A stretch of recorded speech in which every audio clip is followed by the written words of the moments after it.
is WJBF, your home for memorable. It's going to be another freezing night with temperatures going down to around the 30-degree mark, in some places even in the upper 20s. Then as we go into the weekend, we'll have more mild temperatures, and next week, it looks like the 70s can make a comeback. I'll have all the details on your forecast coming up. Now at 10, South Carolina's legislative session begins soon. We'll look at one of the top items on the agenda. Plus, local law enforcement continues a holiday tradition in bringing smiles to children's faces. We'll take you to the event. And a woman proving it's never too late to get back to school no matter where you're from or how old you are. Your news at 10 starts now.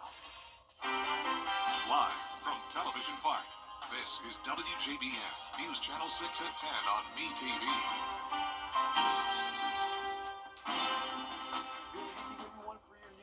We thank you for joining us. I'm Graham Lee. Brad and Jenny have the night off.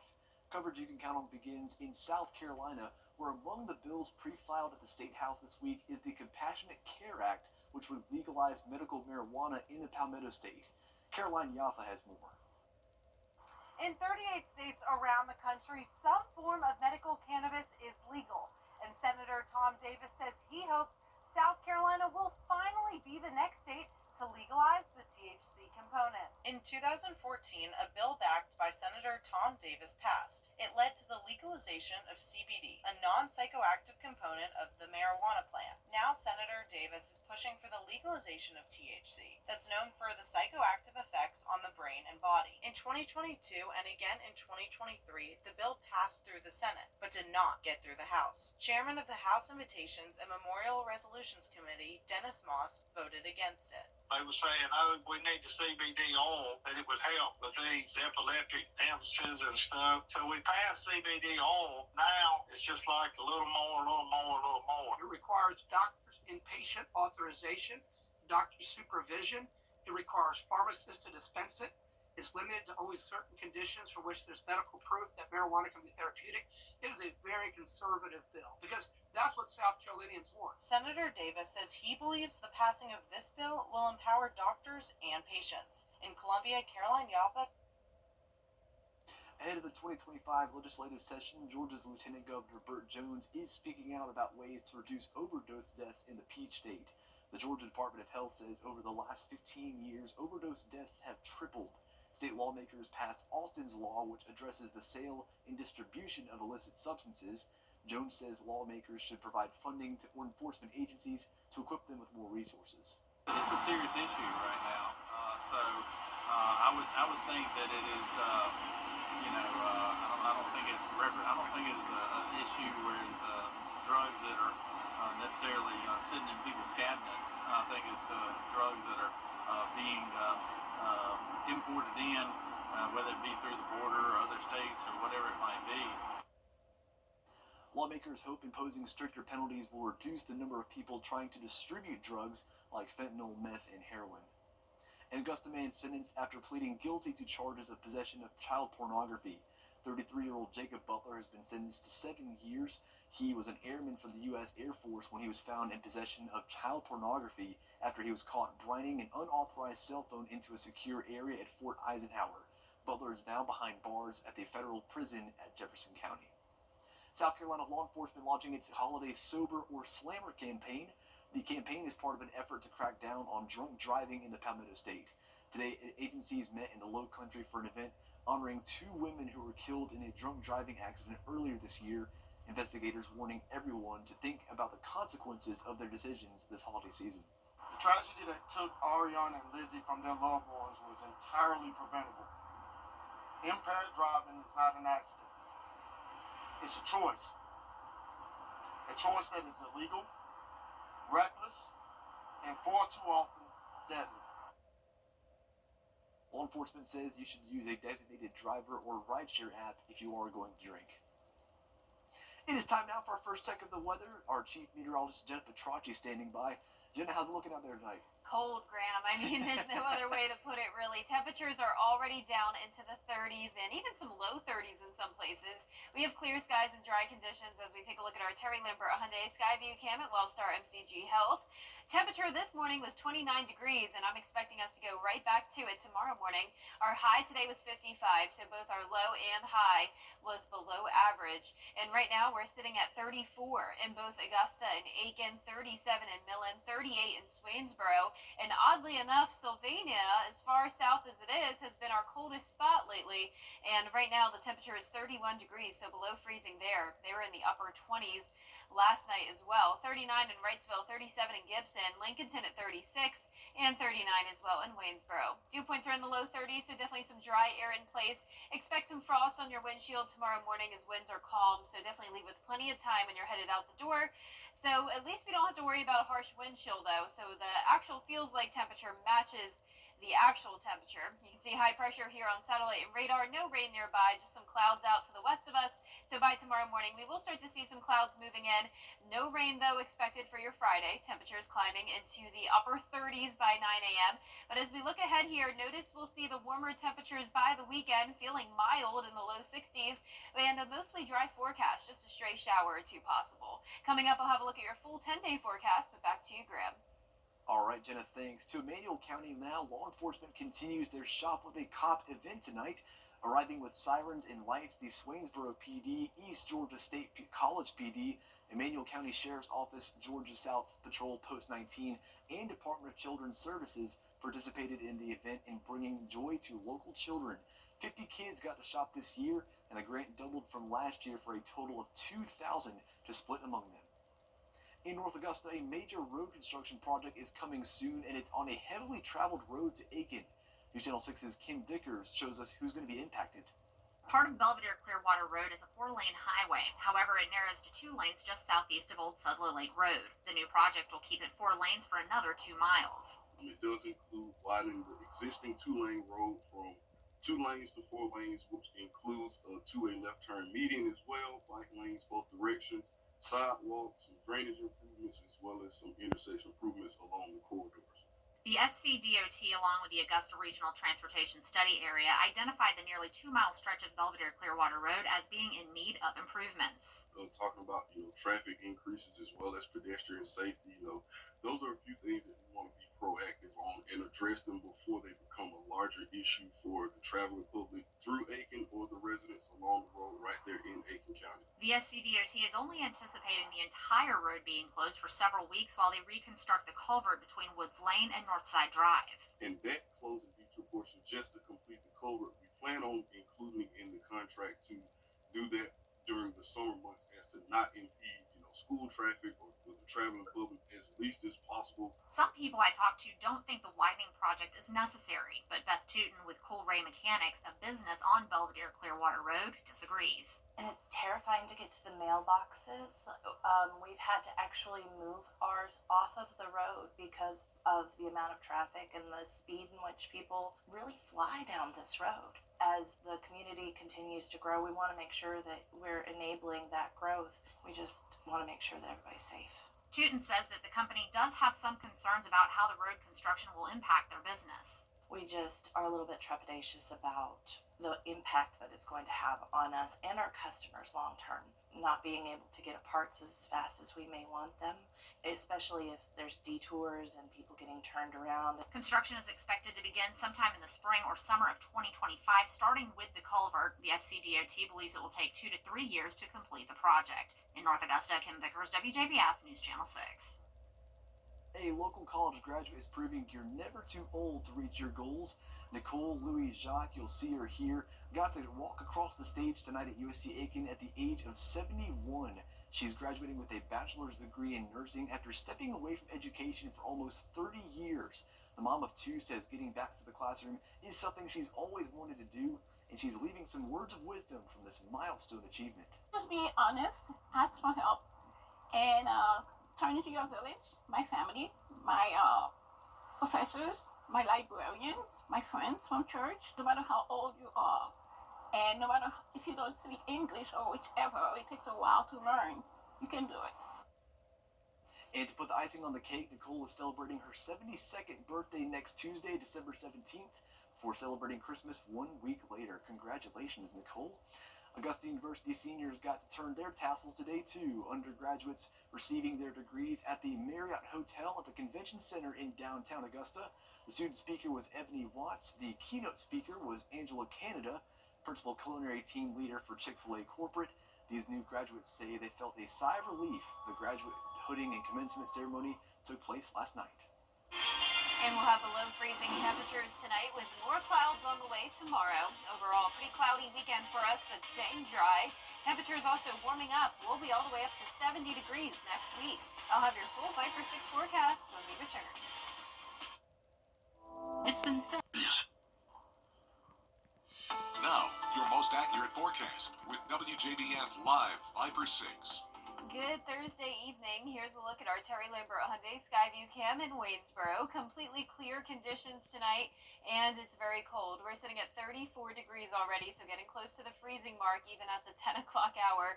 Dew point of 32, winds completely calm. We're seeing anywhere from around 34 to 39 degrees, but notice Sylvania, as I mentioned at the top of the show, already down to 31. 38 in Sparta, 37 in Washington. Aiken matching Augusta's temperature at 34, 36 up in Saluda, and 37 in Millen. So high pressure overhead for us with some clouds coming in from the west. So by tomorrow afternoon, it will be a partly cloudy day, and you can see the temperatures are falling to around the 32-degree mark once we head into the overnight hours, and going with a low of 29 degrees in Augusta. So definitely a frigid start to our Friday morning, warming back up into the mid-50s in the afternoon, so very similar to how it was today. And you can see the gradual increase in clouds as the day goes on. So it will be a nice day for any Christmas shopping, and also a great weekend to spend outside, as temperatures will be a little bit more comfortable in the afternoon, making it into the low 60s. We'll be above freezing on Saturday morning, and then we'll actually go all the way up into the 40s on Sunday morning. So a 10% chance of rain on Sunday, a stray shower even possible on Saturday, but definitely for the most part dry. 20% chance of rain Tuesday, and our best chance of rain will come in on Thursday, as it looks like we will have a cold front passage. So that'll eventually drop our temperatures back down, but in the meantime, we'll be warming up into the upper 60s on Monday, 70s here on Tuesday, then back down to 65 on Thursday. So we're now just under 2 weeks away from the big holiday. So we're starting to get an idea of what Christmas Day may look like weather-wise. Of course, it's still very early, and this will be a changing forecast, but as of now, what we're thinking is mid to upper 50s for your highs on Christmas Day. So that does put us a little bit below our average of around 60 degrees.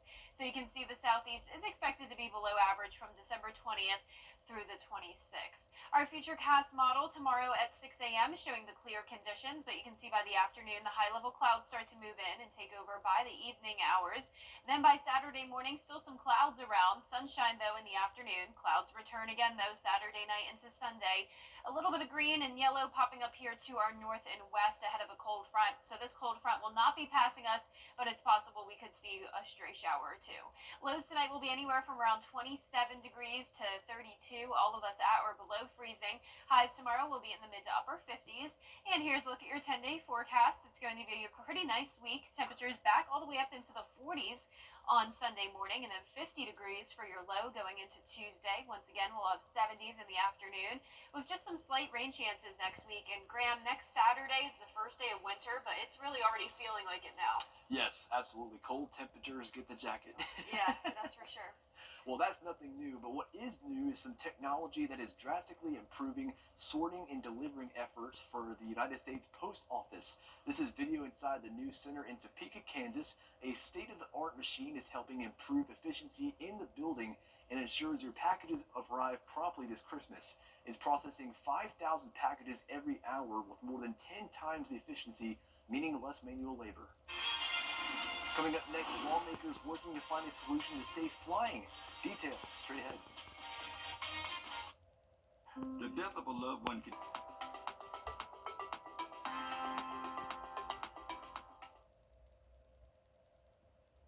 Senators are worried about how outdated air traffic technology could compromise the safety of flying. Today, lawmakers questioned experts about the current state of the Federal Aviation Administration's technology. Hannah Brandt has the latest. A series of scary close calls in the sky and on runways have lawmakers saying it's time for a closer look at air travel infrastructure. We have 4281. Congress needs to address this issue. We need modern, sustainable air traffic control systems to keep the flying public safe. Senator Tammy Duckworth says air traffic control equipment and technology desperately need updating.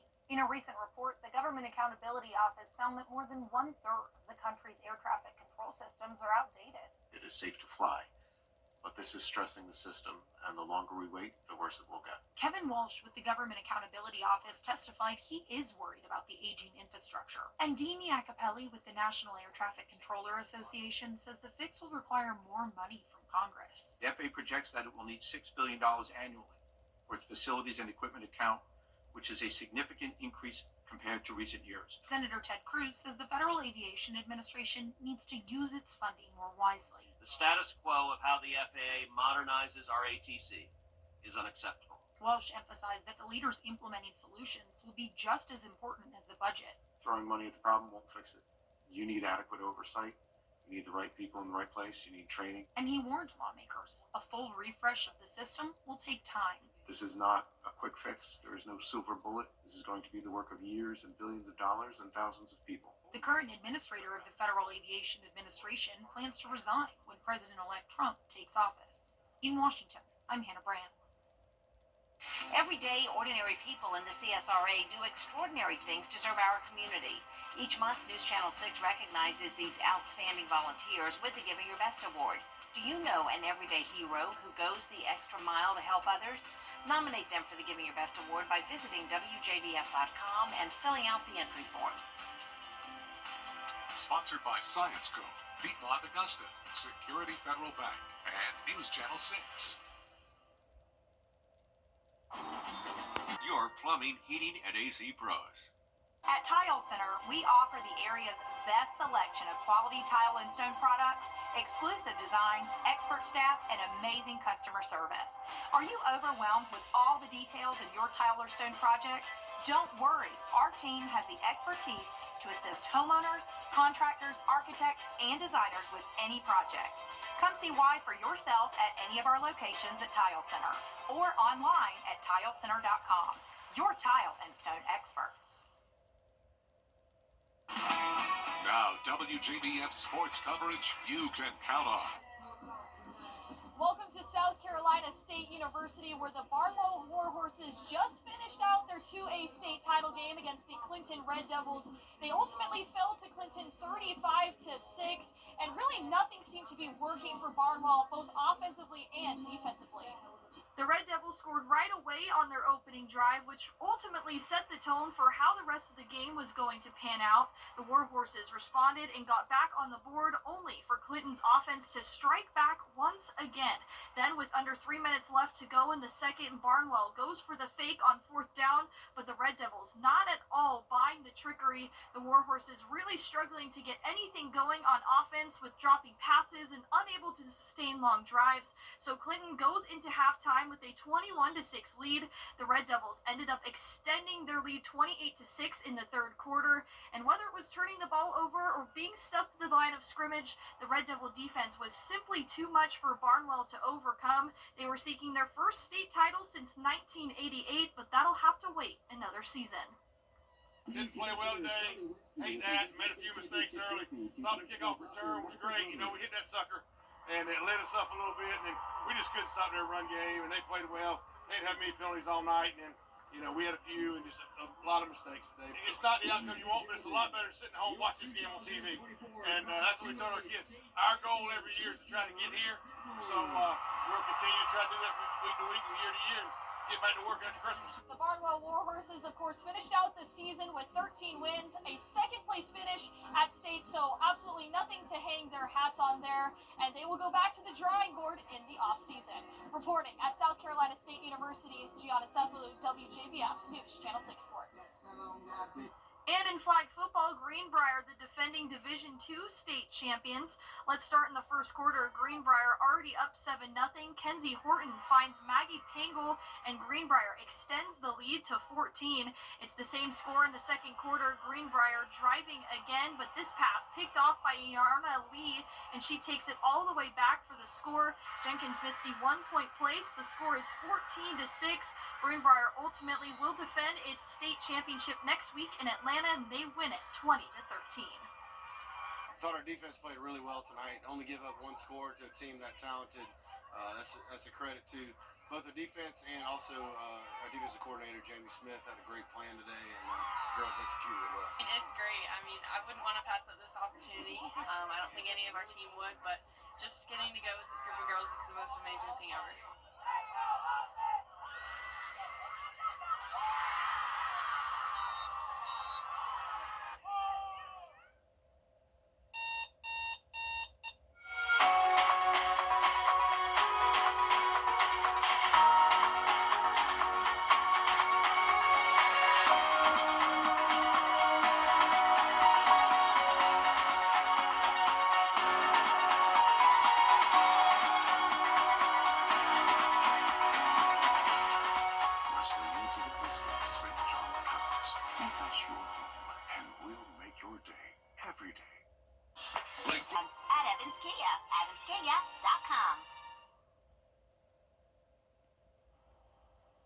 And last but not least, glass blowing has been around since the 1st century BC, but the art form is still mesmerizing.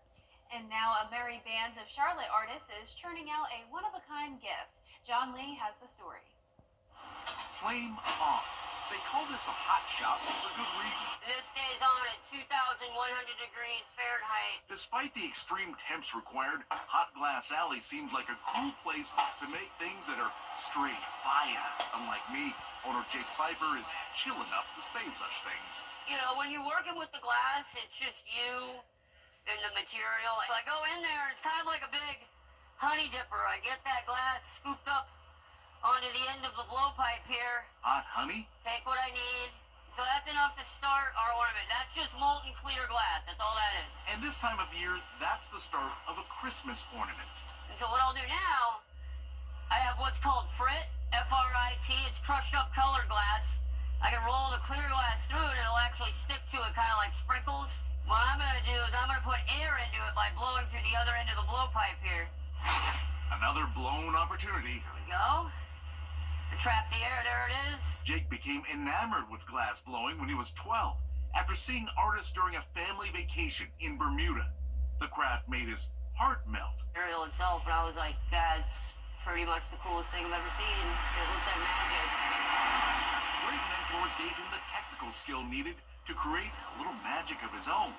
At Hot Glass Alley, he leads a crew of 8 glass blowers. Sometimes they team up on pieces, like this one for Halloween. This is one of one usually. A few years ago, Christian Maldonado went to a demo at the studio and was instantly hooked. I get to make art and blow glass for a career. After showing how serious he was about it, Jake gave Christian a shot, just as others helped him along the way. Working with Jake is actually really great. He kind of gave me this opportunity to blow glass. Not a lot of people get to do it.